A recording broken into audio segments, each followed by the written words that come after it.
REDD is an international mechanism to help stop deforestation and climate change.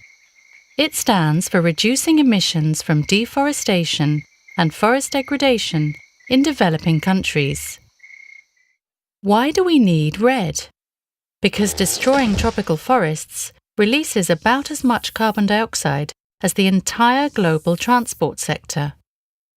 Without a solution to deforestation, there won't be a solution to climate change. Tropical forests also sustain half of all life on Earth and generate vital services for the planet, such as producing rainfall and cooling the land's surface.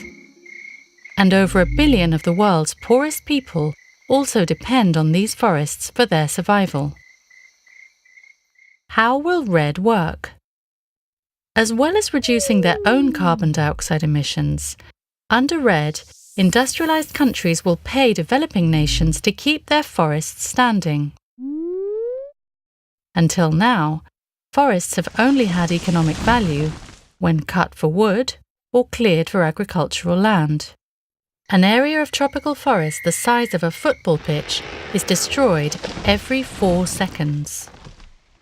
Increasingly, this is to satisfy global demand for products like timber, beef, soy, and palm oil. So who gets paid under REDD? Countries that reduce emissions from deforestation and degradation, plus countries that continue to conserve large areas of intact forest, countries that plant new trees, and countries that use their forests sustainably. When will REDD begin? We cannot afford to wait, because once lost, these forests will be gone forever. Countries have started getting ready for REDD in anticipation of a binding global agreement, and many forest activities are already underway. And how much will it cost? That's $1 billion question. Estimates vary, but to halve deforestation by 2030, financing for REDD will require tens of billions of dollars a year. But doing nothing is a $1 trillion disaster every year. So how will REDD work? It will take more than just money. Many different stakeholders, from local farmers to national governments and the private sector, will need to cooperate for REDD to be effective.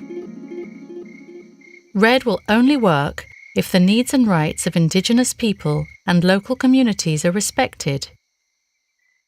If governance is strengthened to ensure that payments don't end up in the wrong hands, if the commodities driving deforestation are produced sustainably, and if monitoring systems are put in place to make sure emissions reductions are real and permanent. So what next? Business as usual is not an option.